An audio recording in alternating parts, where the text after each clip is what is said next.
नमस्कार रायबाड़ी रान्ना चैनेले सकलके स्वागत। आज के आमी पालंग शाकेर सिम्पल एकटा रेसिपि बनाई। पालंग शाक आमी एखाने एक आटी नियेछि, एकटा झुड़िर मध्य देखुन धुए जल झाड़ते रेखे दिएछि, गोड़ागुलो एभाবে केटे नियेछि। खूब भालो करे किन्तु आमादेर धुते होबे, शाके भीषण नोंगरा थाके, धुलोबाली थाके। एभाবে आमरा पातागुलोके नियेछि आर एई मोटा जेगुलो आमादेर खूब नरम डगा सेगुलो नियेछि। प्रथमेई शाकटाके केटे निई। एभाবে देखुन लम्बा लम्बा करे।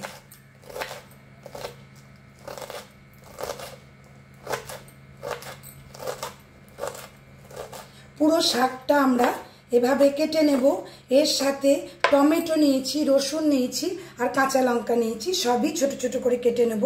एखाने गोटा 8 रसुनेर कोया नेब और टमेटोटाकेও केटे नेब छोटो छोटो करे। केमन प्रथमे पुरोटा केटे निই। शाकटा देखुन आमी पुरो एभाবে केटे निয়েছি।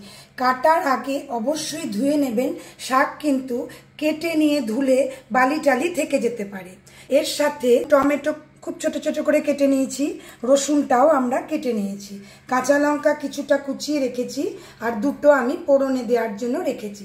ঝালের মাপটা নিজেরা আন্দাজ মতন করবেন। চলুন তাহলে গ্যাসে যাই, এবারে আমরা রান্নাটা বসাই। শাক রান্না করতে গেলে প্রথমেই কড়াইটাকে আমাদের খুব ভালো করে গরম করে নিতে হবে। কেমন কড়াই আমার খুব ভালো করে গরম আছে। এবারে তেল দিয়ে দিই।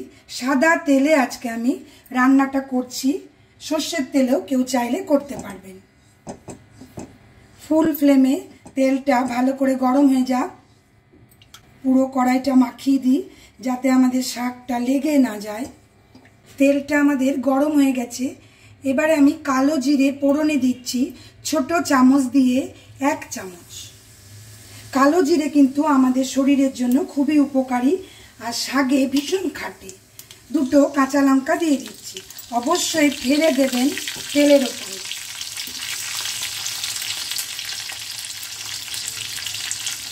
ফোড়নটা আমাদের পোড়া হয়ে গেছে।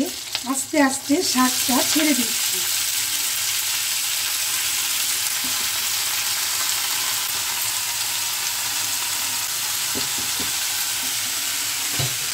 একটু নেড়ে দিই।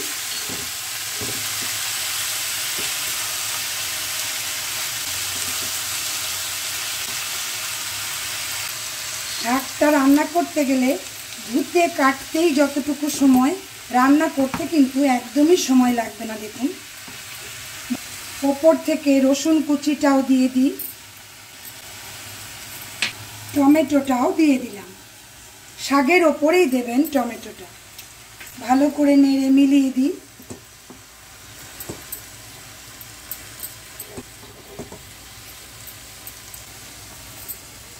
হলুদ দিচ্ছি ছোট চামচ দিয়ে, কম কম হাফ চামচ। নুনটা নিজেরা স্বাদ মতো দেবেন। আর কিচ্ছু আমাদের লাগবে না। এতক্ষণ আমাদের ফ্লেম হাই ছিল। এবারে একটা ঢাকা দিয়ে ফ্লেমটা লো টু মিডিয়ামে করে দেব। শাকটা থেকে নিজে নিজে জল উঠবে, শাকটা আমাদের সিদ্ধ হবে। ঢাকা দিয়ে ছেড়ে দিই মিনিট 3-4 জন্য। মিনিট 4 আমার হলো লো টু মিডিয়াম ফ্লেমে। দেখুন এবার জল বেরিয়েছে, শাকটাও কিন্তু প্রায় সিদ্ধ হয়ে এসছে, টমেটোটাও সিদ্ধ, দেখলেই বুঝতে পারছেন। ফ্লেমটা আমরা এবারে মিডিয়াম টু হাইতে করে দেব। আর ঢাকা দেব না, খালি একটু পরে পরে নেড়ে যাব। জলটা আমাদের পুরো শুকিয়ে গেলেই শাকটা রান্না হয়ে যাবে।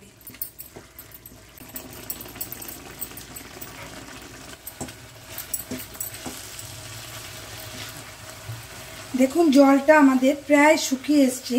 আর একটু শুকনো আমাদের করতে হবে। ফ্লেম হাই, শুধু নেড়ে নেড়ে যাব। দেখুন জলটা আমাদের শুকিয়ে গেছে, তেল বেরোনো হয়ে গেছে, কিন্তু এটাকে আমি আরও শুকনো করব। কাঁচা লঙ্কা দিয়ে দিচ্ছি একটু কাটা, এটা স্বাদ মতো দেবেন। আবার ছেড়ে দিচ্ছি। আর একটু আমাদের শুকনো হোক।